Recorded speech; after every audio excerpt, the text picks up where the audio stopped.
자, 오늘은 지난 시간에 이어서 가업 상속 특례를 활용한 상속 플랜이라는 주제로 두 번째 시간입니다. 진행하도록 하겠습니다. 안녕하세요. 안녕하세요. 예. 지난번에 상속세 관련된 연장돼서요. 예, 가산 그렇죠. 금액하고 공제 금액을 조금 더 디테일하게 한번 알아볼까요? 네.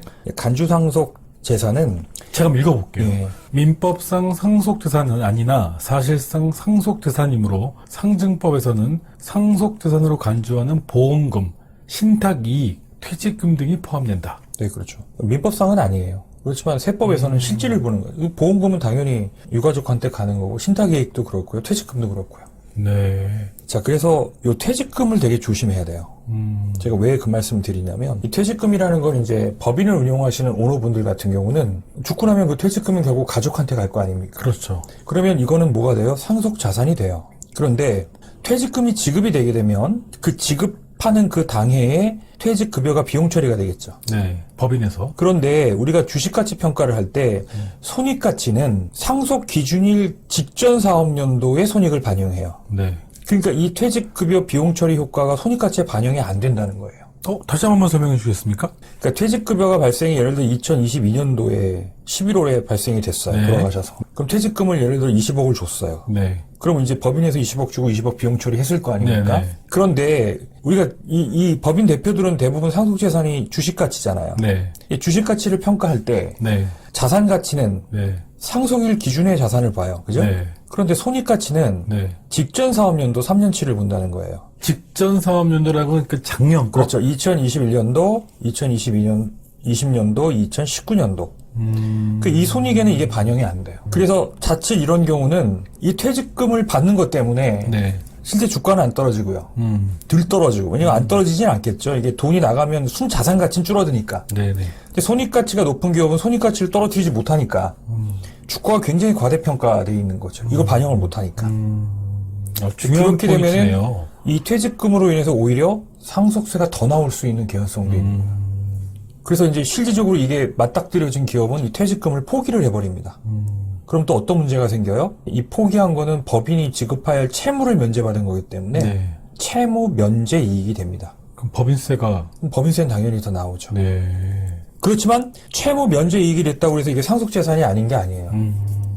간단하진 않네요. 네, 복잡한 현안이 대두될 수 있다. 두셔야 됩니다. 그래서 이제 어느 정도 이렇게 사망 시점이 예상되면 퇴직금은 그 전에 정산을 해서 그 정산 효과가 주가에 반영되게끔 하는 그런 작업이 좀 필요하다. 이렇게 말씀드릴 수 있을 것 같아요. 쉽지 않아 보이는데요. 네, 그렇습니다. 그다음에 아까 말씀드린 것처럼 이제 추정 상속 재산은 피상속인이 네. 돌아가시기 전에 재산을 임의로 처분했거나 아니면 채무를 발생시켰거나 아니면 있는 돈을 어디 썼는데 그 사용처가 알 수가 없어요. 자, 그런 경우 1년 내 2억, 2년 내 5억까지는 재산의 종류별로. 네. 재산의 종류라고 하면 뭐 부동산, 예금, 뭐 금융자산 뭐 예, 이렇게 예, 있겠죠. 예, 예. 종류별로. 그거까지는 구체적인 그것까지는 안 밝히겠다 이거예요. 근데 이제 그게 넘어가면 이제 추정 상속 재산이 돼가지고 상속 재산 가액을 늘리는 효과가 발생이 되는 거죠. 실제 사례 중에 그 아버지가 무기명으로 고아원에다가 뭐 50억 그걸 기부했는데 자녀들은 몰라가지고. 그렇죠. 모르면 이제 그 내용을 밝혀야 되는데 네. 밝히지 못하면 네. 자녀에게 귀속된 걸로 보는 거예요. 네. 물론 자녀들 입장에서는 자녀 통장에 들어온 돈도 없지만 현금으로 줄 수 있다고 보는 거죠.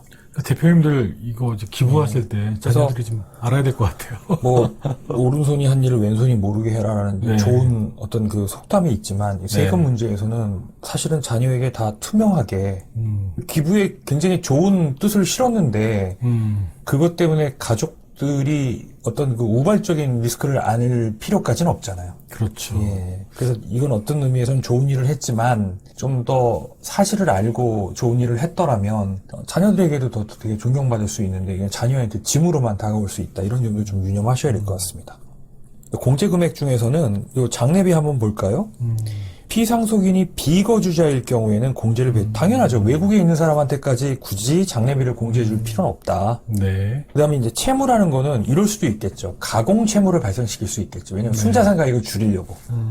그러니까 이제 채무가 발생됐다는 얘기는 너 그 돈을 예를 들어서 내가 부동산을 담보로 해서 대출을 30억을 받았어요. 그 30억을 줄이는 게 아니라 그 30억은 현금으로 있어야 되겠죠. 네. 근데 이걸 어디다 썼는지 모른다. 그러면 그래 너 30억 줄여줄게가 아니라 이걸 누가 가져간 걸로 본다? 자녀가 수킹한 걸로 본다 이거죠. 네. 예, 이 정도까지만 이해를 하시면 될 것 같습니다. 자, 이제 조금 더 전체적인 이제 상속 공제 내용을 한번 좀 살펴보면요. 기초 공제 2억 해주고요. 네. 자, 그 밖에 공제 있습니다. 그런데 뭐 요즘은 뭐 자녀가 많지도 않고요. 이거 퉁쳐서 보통 5억 해줍니다.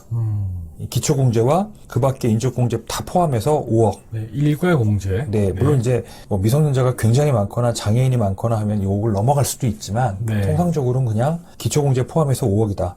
반면에 피상속이 비거주자인 경우에는 이 그 밖에 인적 공제는 해주지 않습니다. 배우자만 해줘요. 네. 여기 보면은 피상속인 비거주자인 경우에는 그 밖에 인적 공제는 해주지 않습니다. 네. 그러니까 굳이 이제 우리나라 밖에 거주하는 사람들에게까지 이런 혜택을 줄 필요는 없다고 보는 거죠. 네. 그리고 배우자가 단독 상속을 받을 경우에는 일괄 공제를 적용하지 않습니다. 네. 워낙 금액이 크니까. 네, 그렇죠. 이 배우자 공제는 아까 말씀드렸듯이 최소 5억에서 최대 30억을 한도로 한다. 말씀을 드렸고요. 이거는 상속 포기 시에도 공제를 해준다. 이해하시면 됩니다. 그 다음에 이제 오늘 우리가 본격적으로 얘기할 가업상속 공제입니다. 그래서 이거는 일반 기업들처럼 병원도 가업상속 공제 대상이 됩니다. 그래서 200억부터 500억까지 가업상속 공제 대상이 된다. 이해를 하시면 될 것 같고요. 이제 금융재산을 갖고 있는 분들, 예를 들어 부동산 같은 경우 우리가 보통 기준시가를 반영하잖아요. 네. 그리고 요즘은 이제 감정가액을 반영하기도 합니다. 그렇지만 감정가액도 통상 시가보다 낮을 가능성이 있죠. 그렇죠. 근데 현금은 우리가 그렇게 할 수가 없잖아요. 네. 현금을 갖고 있는 분들한테도 10억 한도 내에서 20%까지는 2억이잖아요. 최고 2억까지는 2억. 네. 이것도 더 늘려야 된다고 봐요. 아니, 부동산은 100억짜리를 80억 평가도 받고 그러는데 금융은 10억밖에 안 되잖아요. 작네요. 네. 예. 그러면 우리가 뭐 은퇴자금, 노후자금, 뭐 금융자산 늘려라 하는데 차라리 금융자산 다 투명하게 오픈되고 지금 있는 상황이니까 금융자산을 더 늘리고 공제를 더 많이 해주면 어떨까 하는 게 제 개인적 생각이긴 합니다. 네. 그다음에 동거주택 상속 공제는 이제 돌아가신 분하고 상속인들이 10년 이상 1세대 1주택 무주택을 상속인이 상속받은 경우에는 주택가액의 100%를 공제 6억 한도 내에서. 네. 그래서 이거는 이제 뭐 한 주택 갖고 살다가 상속세를 납부하게 되는 분들한테 해당이 되는 거고요. 자, 한번 예를 한번 들어볼까요? 네네. 자, 140억씩 있습니다. 그 앞에 거는 이제 당초에 있는 그대로 신고를 한 거예요. 네. 자, 그런데 여기 이제 추정상속재산 해가지고, 이걸 확인했어요. 네. 그래서 빠졌어요. 이 입증 못하면 어떻게 돼요? 가산이 되는 거겠죠. 네. 그리고 사전증여를 10년 안에 해가지고 이것도 제외를 시켰습니다. 그죠? 그리고 이제 배우자 공제를 배우자가 다행히 건강하고 또 배우자 명의의 자산이 없어서 배우자 공제를 최대한 활용했습니다. 네. 자, 그랬더니 어쨌든 이제 상속 공제액이 10억에서 얼마로 늘었어요? 25억으로 늘어났죠. 예, 그랬더니 이제 납부할 세액이 이 정도 이제 줄어드는 효과가 발생이 되는 거죠. 그래서 여기서 이제 포인트는 내가 이제 상속을 어느 정도 이제 5년, 10년 안에 염두고 있는 분은 반드시 용처를 상속인들하고 공유해라. 자녀 모르게 했다가 그게 선행일지라도 자녀한테는 큰 짐이 될 수 있다는 점 네. 유념하셔야 될 것 같고요. 가급적 조조익선해라. 일찍 증여해라. 그 다음에 배우자 공제를, 이건 조건부입니다. 네. 예, 유리한 경우에는 배우자 공제를 활용해라. 이런 의미가 있습니다. 자, 가압상속 공제를 한번 볼까요? 자, 뭐든지 이제 이 제도가 어떤 제도일까를 알기 전에 통계를 한번 해석을 한번 해보면 네. 유의미한 정보를 얻을 수 있어요. 자, 가압상속 공제 보면은 해마다 늘긴 합니다. 그죠? 그러네요. 네. 그런데 이 사전 증여하는 과세 특례가 훨씬 더 2배 정도 많아요. 이것도 마찬가지로 가압상속 공제보다는 사전 증여세, 사전 증여가 더 유리한 측면이 많이 있습니다. 사후 관리나 여러 가지 측면에서. 특히 사후 관리 측면이죠. 네. 사후 관리에서 이제 자산 요건, 업종 요건, 그다음에 지분 요건, 고용 요건이 있잖아요. 네. 근데 이제 사전 증여세 과세 특례는 지분하고 업종밖에 없어요. 근데 뭐 지분하고 업종은 뭐 웬만하면 변경할 일이 없으니까 네. 자산 처분이나 고용에 대한 허들이 없습니다. 네. 근데 가압상속 공제는 있어요. 네 가지가. 그래서 지금 이제 계속 이거는 이렇게 완화되고 있는 거죠. 내년에 이제 이 부분이 빅스텝으로 이렇게 크게 완화되기 때문에 특히 내년에 세법 개정을 되게 주목하고 내년에 상속 플랜을 세우는 원년으로 세우시라고 제가 늘 말씀드리는 네. 이유가 있죠. 구체적인 내용이네요. 네. 가압상속 공제의. 자, 가압상속 공제 요건을 보면 이제 가업 요건이라는 게 있고, 그렇죠. 당연히 가업에 해당이 돼야 되겠죠. 피상속인이 있고 돌아가시는 분, 네. 남아있는 가족들, 상속인 요건이 정해져 있습니다. 네. 아무한테나 이 혜택을 줄 수는 네, 네. 없겠죠. 네. 자, 그런데 여기 보면 10년 이상 가업에 해당하는 법인 또는 이제 이건 개인 사업자에도 해당이 돼요. 네. 아까 증여세 과세 특례는 이거는 법인에게만 해당이 됩니다. 그렇죠. 그러니까 주식이 없는 개인은 해당이 안 돼요. 근데 가업상속 공제는 개인 사업체의 토지 건물, 그러니까 병원이라면 그 병원에 있는 토지와 건물은 가업상속 공제 대상이 된다는 거예요. 최대 얼마까지? 500억까지. 예. 엄청나게 큰 금액이죠. 네. 그렇죠. 그럼 여기 보면 이제 대상은 가업, 사업, 토지, 건물, 기계장치, 그 재산이 담보된 채무액. 채무는 빼준다는 얘기죠. 네. 근데 이제 뭐 기계장치 같은 게 있겠습니까, 병원에? 그렇지만 이제 뭐 고가의 설비 이런 것들이 있을 수 있겠죠. 그리고 예를 들어서 이제 그 건물에 뭐 누가 임차인이 있다. 그럼 이런 경우는 이제 이건 가업이 아니잖아요. 부동산 같은 경우는 이제 우리가 보통 가업상속 공제에서 배제를 제외시키는 거니까 그런 경우는 이제 전체 건물을 다 병원으로 사용을 해야 되겠죠. 네. 한도액은 아까 말씀드렸고요. 현행 기준에서 사후관리 7년입니다. 근데 이게 이제 개정안에는 내년에 5년으로 바뀐다고 나와 있는 거죠. 그럼 이제 바뀌는 기준이 아니라 이제 현재 기준 갖고 말씀을 드릴게요. 자, 의료법에 따른 의료기관을 운영하는 사업자도 해당이 된다. 이게 핵심이네요. 네, 그렇죠. 그리고 요 규모 안에 들어와 있으면 해당이 된다라는 거고요. 자, 돌아가시는 분, 피상속인의 요건은 10년 이상 계속 경영을 해야 된다. 근데 이 10년이나 했는지는 구세청이 사실 보고 판단하겠다는 거예요. 네 말만 믿고 내가 그냥 10년 경영한 거 오케이 하지 않겠다. 두 번째는 주된 사업을 기준으로 판단하겠다. 뭐 여러 사업이 있다면 매출이 가장 큰 거. 뭐 병원은 다른 매출이 있을 수가 없겠죠. 네. 대부분 이제 의료 관련된 매출일 거니까요. 그다음에 혹시라도 이제 업종을 변경한 경우가 있다면 업종 변경 후에 최초의 용업 개시한 날로부터 따지겠다. 근데 뭐 병원은 주된 업종을 다른 업종으로 바꿀 일이 없잖아요. 네, 별로 의미 없는 내용이고요. 자, 그다음에 이제 전체 가업 기간 중 50% 이상을 재직한다든가 10년 중에서 5년 이상은 재직한다든가 10년 이상의 기간을 대표자로 재직하는 경우에는 피상속인 요건 이 셋 중에 하나만 충족하면 피상속인 요건 대부분은 될 가능성이 높죠. 특히 그렇죠. 의료 쪽은. 그렇죠. 네. 왜냐면 의사 생활을 계속 했기 때문에. 자, 상속인 요건. 자, 반면에 이제 상속인은 가업을 물려받아야 되니까 상속인도 누가 돼야 되겠어요? 의료인이 돼야 되겠죠. 의사가 돼야 되겠죠. 그러니까 자녀도 의사라는 얘기죠. 그렇죠. 그 가업을 물려받을 수가 없잖아요. 의사는 의사 면허가 있어야만 되는 거니까. 그래서 대부분은 여기에 해당이 됩니다. 네. 자녀가 의사고 대신에 개원이가 돼 있으면 안 되겠죠. 예. 본인이 영위하는 병원에서 이제 페이닥터로 가서 일을 해야 되겠죠. 대신 개인 사업자는 임원 같은 게 없잖아요. 그러니까 이제 봉지기로 근무를 하면 되겠죠. 자, 그다음에 이제 적용 후 7년 사후관리 요건은 기업 자산의 처분이에요. 여기 처분이라는 개념에는 임대도 포함이 돼요. 네. 자, 그런데 여기 비율이 있습니다. 10년에 20%, 5년에 10%거든요. 이게 이제 내년에 한 40%로 올라가요. 네. 그러니까 일단은 가업상속 공제를 할 당시에는 전체를 다 사용하는 걸로 하고요. 이후에 20% 정도는 임대를 줘도 된다는 얘기예요. 내년에 이제 법이 개정되면 임대를 다시 놓을 수 있는 비중이 더 커진다는 의미로 보면 되시죠. 건물을 만약에 그렇죠. 상속받았을 경우에 처분이라는 게 꼭 양도하거나 남한테 파는 게 아니라 그 목적에 사용하지 않는 거를 처분이라는 개념으로 본다라는 거예요. 네. 그다음에 가업 미종산, 뭐 특별한 경우 아니면 의사는 대부분 의사 직업을 영위하는 거니까 뭐 10년 이내 가업을 종사하지 않을 가능성은 거의 없다고 봐야 되겠죠. 네. 다른 제조업하고 좀 다르잖아요. 자, 이제 고용이 하나 중요한 부분이 있다는 거예요. 그래서 여기 보면 이제 각 사업연도별로 고용인원 또는 총급여액. 그러니까 고용인원을 내가 못 맞추면 급여 조건이라도 맞추라는 거예요. 그래서 이제 기준 고용인원 또는 기준 총급여의 80% 미달하는 경우.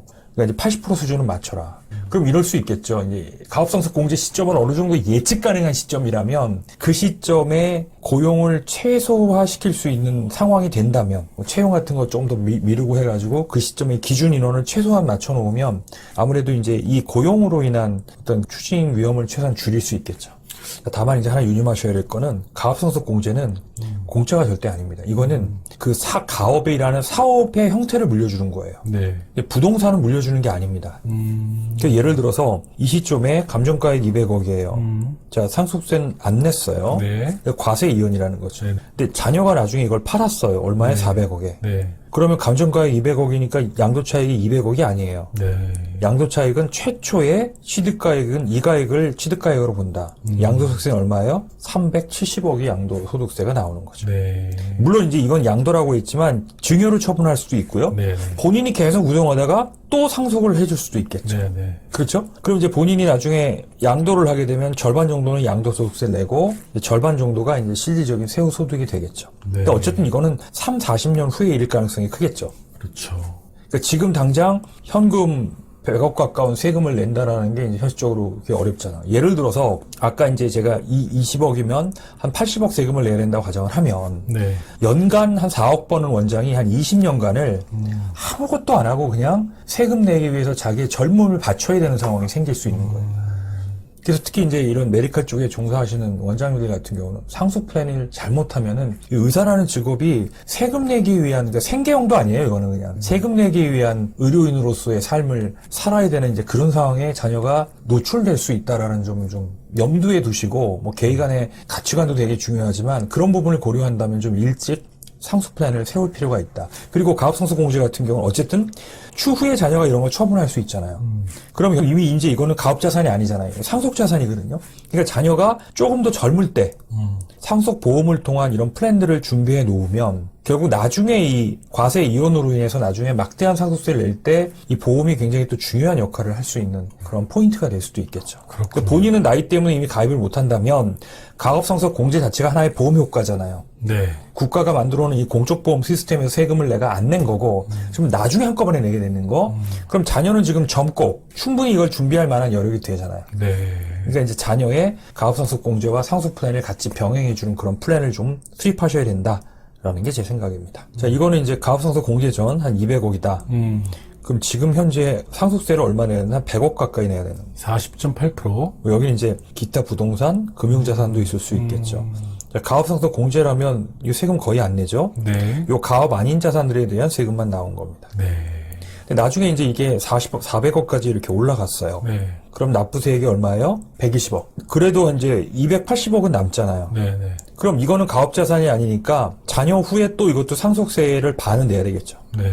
그러니까 이제 자녀가 나중에 이런 정도의 자산을 감당해야 될 그런 이제 상황이 된다면 결국 그때 이걸 해결하는 거는 물론 사전 증여라는 것도 당연히 자녀도 해야 되겠지만 이제 상속 보험을 통한 해결책도 하나 심도 있게 고민해 볼 필요가 있다. 내년에 개편안입니다. 뭐 개편안은 인터넷 보시면 다 나와 있으니까요. 참고하시기 바랍니다. 네, 지금 두 번에 걸쳐서 그 가업 상속 공제를 활용한 상속 플랜 케이스는 이 병원장님이었습니다. 제가 보니까 병원장님들도 의사분들도 가업 상속 공제라는 국가의 혜택을 받을 수 있다는 거를 저는 처음 알았습니다. 그런 부분에 도움이 많이 됐고요.